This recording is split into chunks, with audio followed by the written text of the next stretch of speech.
नमस्ते, मेरो नाम आदित्य एडियक्स नेपालबाट। अनि यो च्यानलमा म के सिक्छु, कसरी सिक्छु, रिसर्च गरेर सकेसम्म सर्ट एन्ड पावरफुल पोइन्टले भिडियोमा एक्सप्लेन गरेर देखाउने छु।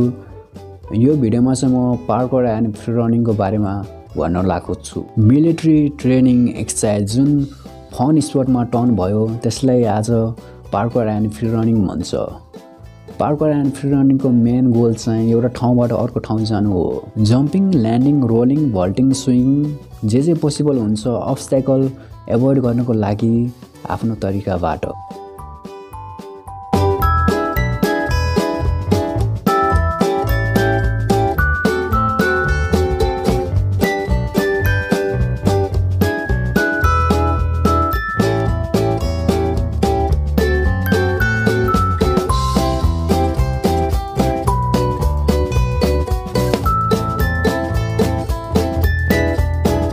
पार्कोर एन्ड फ्री रनरहरूले फास्टेस्ट वेमा गर्नुपर्छ।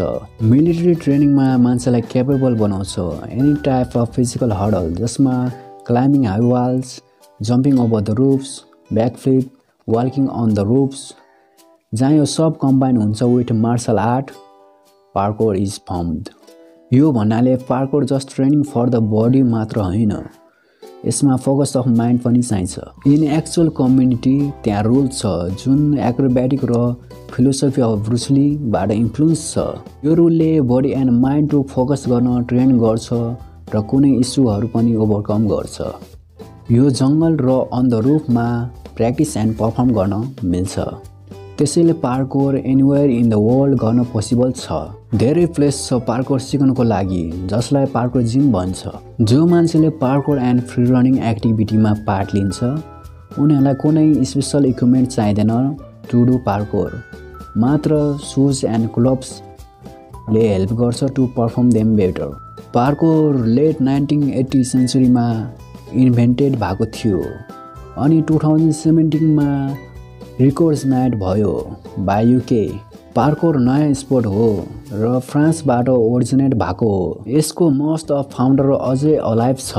फ्रान्समा ओरिजिनेट भए पनि यो फ्रान्ससम्म मात्र लिमिटेड थिएन। पार्कोरसँग एसियन मुभ मार्सल आर्टको इफेक्ट छ इन इट। ओरिजिनली पार्कोर फर्स्टमा रायमन्ड बेडीले डेभलप गरेको हो, तर उसको छोरा डेभिड बेडी फर्स्ट मान्छे हो जसले एडभान्समेन्ट ल्यायो in it. Raymond Belle first मान्छे थियो to combine martial art, military training र अरू मुभमेन्टहरूलाई पार्कोरमा ल्याउनको लागि र आइडिया दिनको लागि। रायमन्ड बेली फ्रान्स सोल्डर र फायर फाइटर पनि थियो जसले डेभिड बेली उसको छोरालाई इन्सपायर गरेको थियो।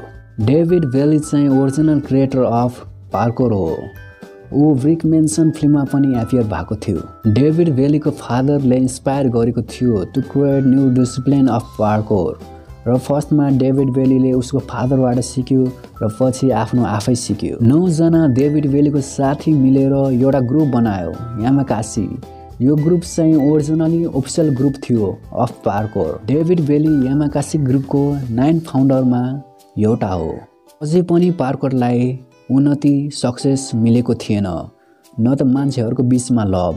तर यो त्यतिखेर थियो जब कि वर्ल्ड फेमस रेडबुलले पार्कोरलाई एप्रोच गरेको थिएन। रेडबुल आर्ट अफ मोसन, जसमा हरेक पार्कोर एथलिटको सपना हुन्छ लानको लागि। यो अस्ट्रेलियामा 2007मा रेडबुलबाट अर्गनाइज गरेको पार्कोर कम्पिटिसन थियो, जसमा छुटछुटै देशबाट आएको पार्कोर एथलिटहरूले पार्टिसिपेट गर्यो, जसले मान्छेहरूमा जोस बढ्यो। यो कम्पिटिसनबाट केटामा क्रेज त बढ्यो, तर केटीहरूमा पनि क्रेज बढ्न थाल्यो पार्कोरमा। र यो हरेक इयर्समा छुट्टै छुट्टै देशमा अर्गनाइज गर्न थाल्यो, जस्तै इङ्ल्यान्ड, युएस, क्वाटिज र ग्रिस।